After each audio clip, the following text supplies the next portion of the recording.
Wild love. രചന Jasmine. അവതരണം സാലിം കരുളായി. ആദം അവളെ ചേർത്ത് പിടിച്ച നിമിഷം ഒന്ന് ഞെട്ടിയെങ്കിലും അവൻ ഫിലിപ്പിനോട് പറയുന്ന വാക്കുകളും അദ്ദേഹത്തിൻ്റെ നിറഞ്ഞ കണ്ണുകളും കണ്ട നിമിഷം അത് അവളോടുള്ള നന്ദിപൂർവ്വമുള്ള സ്നേഹമായിട്ടാണ് അവൾ കണ്ടത്. റോൺ അവളെ ചേർത്ത് പിടിക്കുന്നൊരു ഫീല് അതാണ് അവൾക്ക് കിട്ടിയത്. ഫിലിപ്പ് യേശുവിൻ്റെ അടുത്തേക്ക് വന്ന് അവളുടെ കൈ കൂട്ടിപ്പിടിച്ചുകൊണ്ട് പൊട്ടിക്കരഞ്ഞു. ആ കണ്ണുനീർ കണ്ടതും ആദവും യേശുവും ഒരു നിമിഷം വല്ലാതെയായി. പപ്പ. അദ്ദേഹത്തിൻ്റെ തോളിൽ തട്ടി ആദം വിളിക്കുമ്പോൾ യേശുവിൻ്റെ കൈകൾക്ക് മുകളിൽ നിന്നും കൈ മാറ്റി മുഖം അമർത്തി തുടച്ചു. ഹൈ, പെട്ടെന്ന് കേട്ടപ്പോൾ എങ്ങനെ എങ്ങനെ നന്ദി പറയണമെന്ന് എനിക്ക് അറിയില്ല കോച്ചേ. ഇവൻ കുറേ കാലമായി മോൾ അന്വേഷിച്ച് നടക്കുമായിരുന്നു. എന്തെങ്കിലും കാണുമെന്ന് അവനക്ക് അത്രത്തോളം ഉറപ്പുണ്ടായിരുന്നു. അപ്പോഴും അത് മോളാവുമെന്ന് എനിക്ക് ഉറപ്പുണ്ടായിരുന്നില്ല. പക്ഷേ ഈ നിമിഷം എന്ത് പറയണം എങ്ങനെ പറയണമെന്ന് എനിക്ക് അറിയുന്നില്ല. ഒത്തിരി ഒത്തിരി നന്ദിയുണ്ട്. അത് പറഞ്ഞുകൊണ്ട് കരയുന്ന ആ മനുഷ്യൻ്റെ കയ്യിൽ പിടിച്ചുകൊണ്ട് അവളൊന്ന് ചിരിച്ചു. എന്താണ് അവൾ പറയേണ്ടതെന്ന് അവൾക്ക് അറിയുന്നുണ്ടായിരുന്നില്ല. എന്ത് പറഞ്ഞാലും ആ പിതാവിൻ്റെ കണ്ണുനീരിന് മുന്നിൽ ഒന്നും ആകില്ലെന്ന് അവൾക്കറിയാം. അതുകൊണ്ട് അദ്ദേഹത്തിൻ്റെ കയ്യിൽ അവളൊന്ന് അമർത്തി പിടിച്ചു. ഈ ജന്മം ഞാനും എൻ്റെ ഭാര്യയും മോളോട് എന്നും നന്ദിയുള്ളവരായിരിക്കും. ഒരിക്കലും ഒരിക്കലും മറക്കില്ല. എന്നും ഞങ്ങളുടെ പ്രാർത്ഥനയിൽ മോളുണ്ടാവും. മോളെന്ന് സന്തോഷമായിരിക്കാൻ ഞങ്ങൾ പ്രാർത്ഥിക്കും. നിറഞ്ഞ കണ്ണുകളോട് അദ്ദേഹം പറയുമ്പോൾ അവളൊന്ന് ചിരിച്ചു. യേശുവിനോട് പറഞ്ഞുകൊണ്ട് ആദിയും ഫിലിപ്പും പുറത്തേക്ക് ഇറങ്ങി. അവർ പോയതും യേശു കണ്ണുകളടച്ച് ചേരിൽ ചാരിയിരുന്നു. അന്ന് ആക്സിഡൻറ്റ് നടന്ന സമയം ആ ജീവനെ രക്ഷിക്കേണ്ടിയിരുന്നില്ലെന്ന് ഒരു നിമിഷം ഞാൻ ചിന്തിച്ചിരുന്നു. അന്നത്തെ എൻ്റെ സാഹചര്യം അതായിരുന്നു. പക്ഷേ എൻ്റെ ആ തീരുമാനമാണ് എൻ്റെ ഇപ്പോഴത്തെ ജീവിതം, സന്തോഷം, എൻ്റെ ഇച്ഛ. അതിനെല്ലാം പുറമെ ഒരു കുടുംബത്തിൻ്റെ മൊത്തം പ്രാർത്ഥന. വേറെന്ത് വേണം? ഒരു ചിരിയോടെ ചിന്തിച്ചുകൊണ്ട് യേശു കണ്ണുകൾ തുറന്നു. ടേബിളിലിരിക്കുന്ന ഫോൺ ഓണാക്കി അതിൽ അവളുടെ ഇച്ചയുടെ ചാറ്റ് ഓണാക്കി. അവൻ അയച്ച മെസ്സേജ് കാണുന്നതും അവളുടെ ചുണ്ടിലൊരു ചിരി വിടുന്നു. മിസ് യു ടു ഇച്ച. ഒരു ചിരിയോട് അവളും തിരിച്ച് മെസ്സേജ് അയച്ചു. ശേഷം ഫോൺ നെഞ്ചോട് ചേർത്തു. അന്നേരം അവളുടെ മനസ്സിൽ അവളുടെ ഇച്ച മാത്രമായിരുന്നു. കണ്ണൻ പറഞ്ഞു നിർത്തിയതും എല്ലാവരുടെ കണ്ണുകളും പിഴിഞ്ഞു. എല്ലാവരും പരസ്പരം മുഖത്തോട് മുഖം നോക്കി. നിച്ചുവോ? ആദ്യത്തെ പകപ്പ് മാറിയതും ദേവിയാണത് ചോദിച്ചത്. റോണി അതേന്ന് തലയാട്ടി. അടിപൊളി. ആ കുടുംബത്തിൽ നിന്ന് ഒന്നിനെ കെട്ടിയ ചെയ്യണം ഇവർക്ക് ഇതുവരെ മാറിയിട്ടില്ല. അവധിയെ അടുത്തത് വല്ല ആവശ്യമുണ്ടോ? കണ്ണൻ ചളിയടിച്ചതാണെങ്കിലും ആലോചിച്ചപ്പോൾ എല്ലാവർക്കും അതിൽ കാര്യമുള്ളതായി തോന്നി. ശരിയല്ലേ, യേശുവിനെ രുദ്രൻ വിവാഹം കഴിച്ചത് തന്നെ ആകെ പ്രശ്നമായി നിൽക്കുന്ന സാഹചര്യത്തിൽ ഇങ്ങനൊരു പ്രണയം എല്ലാവർക്കും അത് ചിന്തിക്കാൻ പോലും കഴിയുന്നുണ്ടായിരുന്നില്ല. റോണി, നിനക്ക് കുറച്ച് വിവരമുണ്ടെന്നാണ് ഞാൻ കരുതിയത്. പക്ഷേ അതില്ലെന്ന് നീ തെളിയിച്ചു. മോഹൻ ദേഷ്യത്തിൽ പറയുമ്പോൾ റോണി മോഹനെ നോക്കിയൊന്ന് കണ്ണുരുട്ടി. പ്രണയിക്കുന്നതൊരു വിവരമില്ലായ്മ എനിക്ക് തോന്നുന്നില്ല. അതിൽ ഈ നിമിഷം വരെ എനിക്കൊരു തെറ്റും തോന്നിയിട്ടില്ല, ഇനി തോന്നുകയില്ല. വല്ലാത്തൊരു ഉറപ്പുണ്ടായിരുന്ന അവൻ്റെ വാക്കുകൾക്ക്. ഏതാണോ നിന്റെ വിവരം? ഈ കുടുംബവുമായിട്ട് നമുക്കുള്ള പ്രശ്നങ്ങളൊന്നും പോരാത്തതുകൊണ്ടാണോ നീ അവരുടെ മകളെ തന്നെ പ്രണയിച്ചത്? അവളോടല്ലാതെ എനിക്ക് ആരോടും അങ്ങനെ ഒരു ഫീല് തോന്നിയിട്ടില്ല. തോന്നിയ കുട്ടിയെ കണ്ടപ്പോൾ അവളുടെ മമ്മയുടെ സ്വഭാവമോ പപ്പയുടെ സ്വഭാവമോ നമ്മുടെ കുടുംബവുമായിട്ടുള്ള പ്രശ്നങ്ങളൊന്നും ഞാൻ ചിന്തിച്ചില്ല. അവിടെ ഞാൻ ചിന്തിച്ചത് അവൾക്കുള്ളിൽ എൻ്റെ സ്ഥാനവും ഞങ്ങളുടെ പ്രണയവും മാത്രമാണ്. മോഹൻക്ക് നേരെ അതേ ദേശത്തിൽ അവൻ മറുപടി പറയുമ്പോൾ ഇനിയൊന്നും അവനോട് പറഞ്ഞിട്ട് കാര്യമില്ലെന്ന് മനസ്സിലാക്കി മോഹൻ മൗനം പാലിച്ചു. രുദ്രനെ നോക്കിയപ്പോൾ എല്ലാം കേട്ടിരിക്കുന്നുണ്ട്. എല്ലാവർക്കും പറയാനുള്ളത് പറഞ്ഞു തീരട്ടെന്ന് കരുതിയാണ് അവൻ്റെ ആ മൗനമെന്ന് മോഹൻക്കും അറിയാം. റോണി, മഹിയേട്ടൻ കാര്യം പറയുമ്പോൾ നിനക്കെന്തിനാ ദേഷ്യം വരുന്നത്? ഇനി നടക്കാൻ പോകുന്ന കാര്യങ്ങൾ നമ്മൾ ചിന്തിക്കേണ്ടേ? നാളത്തെ കാര്യം കൂടി നോക്കിയിട്ട് വേണ്ടേ ഇതൊക്കെ തീരുമാനിക്കാൻ? നല്ല രീതിയിൽ നിങ്ങളുടെ കാര്യം നടക്കുമെന്ന് നിനക്ക് പ്രതീക്ഷയുണ്ടോ? അതോ യേശുവിനെ പോലെ അവളും അമ്മയും പപ്പയും ഒന്നുമില്ലാതെ ജീവിതകാലം കഴിയട്ടെന്നാണോ? ഇവർ പിന്നെ നിങ്ങളെപ്പോലെ ഇതിൽ എടുത്ത് ചാടിയതല്ല. സാഹചര്യം അവരെങ്ങനെ കൊണ്ടെത്തിച്ചു. പക്ഷേ നിങ്ങൾ അങ്ങനെയല്ലല്ലോ. ആണോ? ഒന്ന് ചിന്തിച്ചൂടെ? ഇനി എന്തൊക്കെ കാണണം? ഒന്നും കാണേണ്ടി വരില്ല. ആ നരകത്തിൽ നിന്ന് അവൾക്ക് എങ്ങനെയെങ്കിലും രക്ഷപ്പെട്ടാൽ മതിയെന്നാ. ആകെ ഒരു ആശ്വാസം ഉണ്ടായിരുന്നത് അവളുടെ ഇച്ചേച്ചിയായിരുന്നു. ആ എഴുത്തിപ്പ് ഇവിടെയല്ല അമ്മേ. പാവം, എൻ്റെ എഴുത്തിയെ പോലൊരു പാവം അമ്മേ. സ്നേഹിച്ച് പോയി ഞാൻ. മറക്കാൻ മാത്രം എന്നോട് പറയരുത്. നിക്കതിന് പറ്റില്ല. ദേവിയുടെ വാക്കുകൾക്ക് ദേഷ്യത്തിലാണ് മറുപടി പറഞ്ഞു തുടങ്ങിയതെങ്കിലും അവസാനമായപ്പോഴേക്കും അവൻ്റെ വാക്കുകൾ ഇടറിയിരുന്നു. കുറച്ചു നേരം ആരും ഒന്നും മിണ്ടിയില്ല. അല്ലെങ്കിലും എന്താണ് അവനോട് പറയേണ്ടത്? എങ്ങനെയാണ് അവനോട് പറയേണ്ടത്? എന്ത് പറഞ്ഞാലും ആ സമയമൊന്നും അവൻ്റെ തലയിൽ കയറില്ല. റോണി, നിശബ്ദതയെ ഭേദിച്ചുകൊണ്ട് ദേവി അവനെ വിളിക്കുമ്പോൾ നിറകണ്ണുകളോടെ അവൻ അവരെ ഒന്ന് നോക്കി. അത്രത്തോളം ഇഷാനി അവൻ്റെ മനസ്സിൽ കയറിക്കൂടിയിരുന്നു. ഇനി ഞങ്ങൾ സമ്മതിച്ചെന്നിരിക്കട്ടെ, അപ്പം നിങ്ങളുടെ പ്ലാൻ എന്താ? അവളിപ്പോൾ ഡിഗ്രിക്ക് പഠിക്കുവാണ്. ഇപ്പോൾ അവളുടെ വീട്ടിൽ നിന്ന് തന്നെയാണ് പഠിത്തം. അടുത്ത വർഷം മുതൽ നല്ലൊരു ഹോസ്റ്റലിൽ നോക്കി അവൾ അങ്ങോട്ട് മാറും. അവളുടെ തുടർന്നുള്ള പഠനവും ജോലിയൊക്കെ ആയിട്ടേ ഞങ്ങൾ വിവാഹത്തെ പറ്റി ചിന്തിക്കുന്നുള്ളൂ.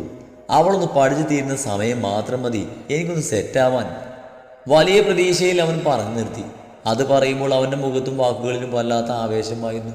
അത് മതിയായിരുന്നു ആ ബന്ധം അവൻക്ക് ചുറ്റുമുള്ളവർ സമ്മതിക്കാൻ. ശരി, ഞങ്ങൾ സമ്മതിച്ചു. ഈ പ്രണയം കാരണം നിന്നെ ഒരിക്കൽ കൂടി ഇങ്ങനെ തലതാഴ്ത്തി നിൽക്കുന്നത് കാണാൻ ഇടവരരുത്. എല്ലാം ഒന്നുകൂടെ നല്ലതുപോലെ ആലോചിച്ചോ.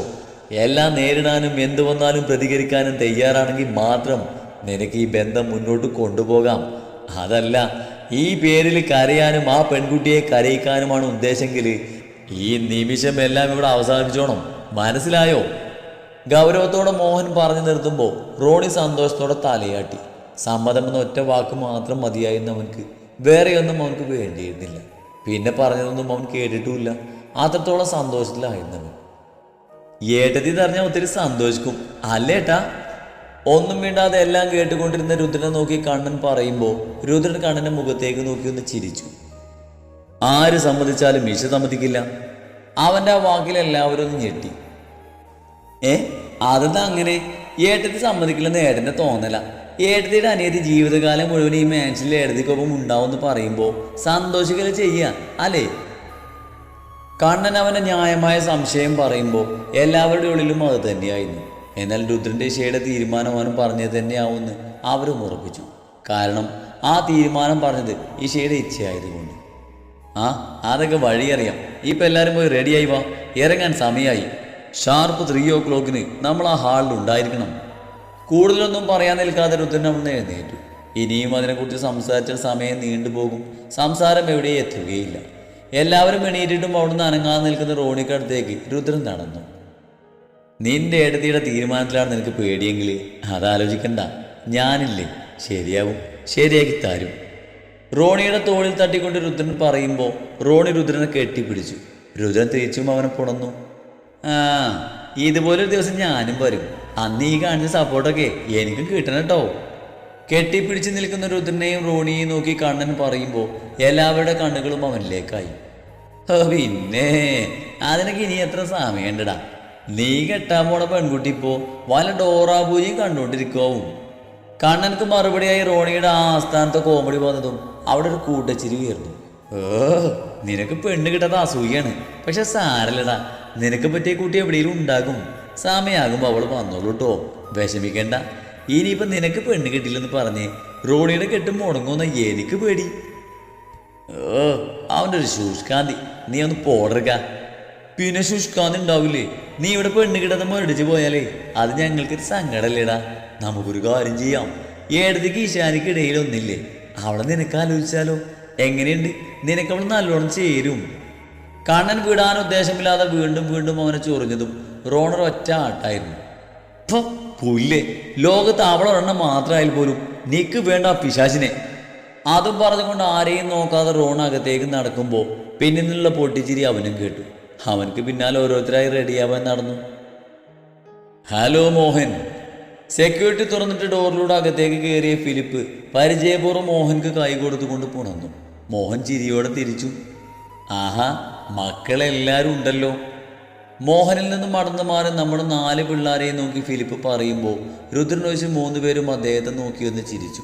രുദ്രൻ കാര്യമായി ഫോണിലായിരുന്നു. ഇത് കഴിഞ്ഞ് വേറൊരു കാര്യം കൂടിയുണ്ട്. അതെല്ലാവരെയും കൂട്ടിയത്. പിന്നെ എല്ലാവരും ഇതൊക്കെ കണ്ടു കേട്ട് പഠിക്കുന്നത് നല്ലതല്ലേ? നാളെ ഇതൊക്കെ മുന്നോട്ട് കൊണ്ടുപോകേണ്ടത് ഇവരല്ലേ? അതത്രേ ഉള്ളൂ.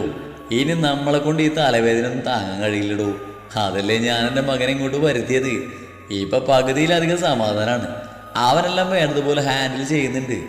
ഒപ്പം എന്തിനും പോകുന്നൊരു മിടുക്കിയില്ലേ, അതവൻ്റെ ധൈര്യം. അതിനെനിക്ക് നന്ദി പറയേണ്ടത് മോഹനോടാണ്. മോൾ ഇത്ര വേഗം കാര്യങ്ങൾ പഠിപ്പിച്ചെടുത്തത് മോഹനാണെന്ന് ശുഭ പറഞ്ഞു. ഫിലിപ്പ് ചിരിയോടെ പറഞ്ഞു നിർത്തുമ്പോൾ മോഹൻ്റെ ചുണ്ടിലും ഒരു ചിരി വിടുന്നു. പക്ഷേ അതിലൊരു വാക്ക് മാത്രം അവനക്ക് പറ്റിയില്ല. അതവൻ കൈമുഷി ചുരുട്ടി പിടിച്ചുകൊണ്ട് നിയന്ത്രിച്ചു.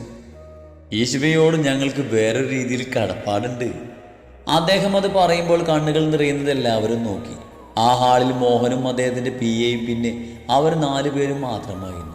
അദ്ദേഹത്തിൻ്റെ ഇടറിയ വാക്കുകൾ മനസ്സിലായതുകൊണ്ട് രുദ്രൻ കയ്യിലെ ഫോണിൽ നിന്ന് മുഖമുയർത്തി അദ്ദേഹത്തെ ഒന്ന് നോക്കി. നിറഞ്ഞ കണ്ണുകൾ ഒരു ചിരിയോടെ തുടക്കുവാണ്.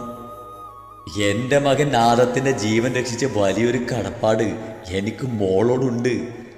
അദ്ദേഹം പറഞ്ഞു നിർത്തുമ്പോൾ എല്ലാവരും ആ പറഞ്ഞത് മനസ്സിലാവാതെ പരസ്പരം മുഖത്തോട് മുഖം നോക്കി. ആദത്തിന് 2 മാസം മുൻപ് ഒരു ആക്സിഡന്റ് നടന്നു. അന്നവൻ്റെ ജീവൻ രക്ഷിച്ചത് യേശുവയാണ്. ഫിലിപ്പ് പറഞ്ഞു നിർത്തുമ്പോഴാണ് അദ്ദേഹം ഉദ്ദേശിച്ചത് എല്ലാവർക്കും മനസ്സിലായത്. ആഹാ, മോളൊരു ആക്സിഡൻ്റായ വ്യക്തിയെ രക്ഷിച്ചു എന്നുള്ളതൊക്കെ ഞങ്ങൾക്കും അറിയാം. പക്ഷേ അതാതാണെന്ന് ഞങ്ങൾക്ക് അറിയില്ലായിരുന്നു. മോള് പറഞ്ഞതുമില്ല. അതിന് മോൾക്ക് അറിയില്ലല്ലോ അവൾ രക്ഷിച്ചത് ആദത്തെയാണെന്ന്. അവൻ്റെ മുഖമൊന്നും കാണാൻ പറ്റാതെ രക്തമായിരുന്നില്ലേ? അതുകൊണ്ട് മോൾക്കും മനസ്സിലായിട്ടുണ്ടായിരുന്നില്ല. ഇന്ന് ആദം പറഞ്ഞപ്പോഴാ അവളും അത് അറിയുന്നത്. മോഹൻ പറയുമ്പോൾ ഫിലിപ്പ് ചിരിയോടെ മറുപടി കൊടുത്തു. ഇതെല്ലാം കേട്ട് അവർ 4 പേരും അവിടെ ഇരുന്നു. ബോധം വന്ന സമയം ആദ്യം ചോദിച്ചത് അവൻ്റെ ജീവൻ രക്ഷിച്ച കുട്ടിയെ കാണുന്ന. കുറേ അന്വേഷിച്ചു. ഹോസ്പിറ്റലിൽ റെക്കോർഡ് എടുത്ത് നോക്കിയപ്പോൾ പേര് മാത്രം കിട്ടി. അതുകൊണ്ട് കുറേ കാലം അലഞ്ഞു. അവനെ ഹോസ്പിറ്റലിൽ എത്തിച്ച കാറും ഡ്രൈവറെയൊക്കെ പോയി കണ്ടു. ആർക്കും ഒന്നും അറിയത്തില്ല. അങ്ങനെ ഇരിക്കുമ്പോഴാ അങ്ങനെ പേരിലുള്ളൊരു കുട്ടി ഇൻ്റർവ്യൂക്ക് വന്നത്. സംശയത്തിൻ്റെ പേരിലാണെങ്കിലും ആ കുട്ടിക്ക് തന്നെയാണ് ജോലി കിട്ടിയതും. പക്ഷേ ഹോസ്പിറ്റലിൽ വെച്ച് അവളെ കണ്ട നിമിഷം തന്നെ അവൾ അവൻ്റെ ജീവൻ രക്ഷിച്ചതെന്ന് അവന് ഉറപ്പായിരുന്നു. പക്ഷേ അവൻ ആരോടും പറഞ്ഞില്ല. എന്താണ് മോളോട് പോലും അതിനെക്കുറിച്ച് അവൻ ചോദിക്കുന്നത്? ഫിലിപ്പ് പറഞ്ഞു നിർത്തുമ്പോൾ എല്ലാവരും ഒരു ചിരിയോടെ കേട്ടിരിക്കുവാണ്. നന്ദിയുണ്ട് മോഹൻ, ഒത്തിരി നന്ദിയുണ്ട്. ഏയ്, എന്നോടാണോ നന്ദി പറയേണ്ടത്? മോളോടല്ലേ നന്ദി പറയേണ്ടത്. തൻ്റെ മകൻ ആയുസ്സുണ്ടോ, അതിനെൻ്റെ മോളൊരു നിമിത്തായി, അത്രയേ ഉള്ളൂ. ചിലതൊക്കെ എൻ്റെ മോളുടെ ജീവിതത്തിൽ നടക്കാൻ തൻ്റെ മകനൊരു നിമിത്തായി, അതാവും കൂടുതൽ ശരി. മോഹൻ്റെ കൈ പിടിച്ചുകൊണ്ട് ഫിലിപ്പ് പറയുമ്പോൾ മോഹൻ അദ്ദേഹത്തിൻ്റെ ഷോൾഡറിൽ തട്ടി മറുപടി കൊടുത്തു. ആ വാക്കുകളിൽ ഒളിഞ്ഞു കിടക്കുന്ന കാര്യങ്ങൾ ഫിലിപ്പിന് മനസ്സിലായില്ല. പക്ഷേ യിശുവ എന്ന പെൺകുട്ടിയെക്കുറിച്ച് അറിയാൻ എന്തൊക്കെയോ ഉണ്ടെന്ന് മാത്രം ഫിലിപ്പിന് മനസ്സിലായി. മോഹൻ ഈ സന്ദർഭത്തിൽ ചോദിക്കുന്നത് ശരിയാണെന്ന് അറിയില്ല, പക്ഷേ ചോദിക്കാതിരിക്കാൻ പറ്റുന്നില്ല. എൻ്റെ മകളെന്ന മോഹൻ്റെ വാക്കുകളിൽ നിന്ന് തന്നെ യിശുവയുടെ ഗാർഡിയൻ മോഹനാണെന്ന് മനസ്സിലായി. മോളുടെ കാര്യത്തിൽ കാര്യങ്ങൾ തീരുമാനിക്കാൻ അധികാരമുള്ള ആളാണെങ്കിൽ എനിക്കൊരു കാര്യം പറയാനുണ്ടായിരുന്നു. മോളുടെ കാര്യത്തിൽ തീരുമാനമെടുക്കാനും അത് നടപ്പിലാക്കാനും എന്നേക്കാൾ അവകാശവും അധികാരമുള്ള വ്യക്തി വേറെയുണ്ട് ഫിലിപ്പ്. ഫിലിപ്പ് പറയുമ്പോൾ മോഹൻ രുദ്രനെ ഒന്ന് പാടി നോക്കിക്കൊണ്ട് മറുപടി കൊടുത്തു. അവനാണല്ലോ അവളുടെ എല്ലാം. അവളുടെ ഓരോ കാര്യങ്ങളും തീരുമാനിക്കുന്നതും നോക്കുന്നതുമെല്ലാം അവനാണല്ലോ. പക്ഷേ രുദ്രന്റെ ചിന്തകളിലൂടെ കടന്നു പോയിരുന്നത് വേറെ കുറെ കാര്യങ്ങളായിരുന്നു. എവിടേക്കോ എന്തൊക്കെയോ തകരാറ് പോലെ. ഓക്കെ, അങ്ങനെയാണെങ്കിൽ ഈ നിമിഷം അതിനെക്കുറിച്ച് ഞാൻ സംസാരിക്കുന്നില്ല.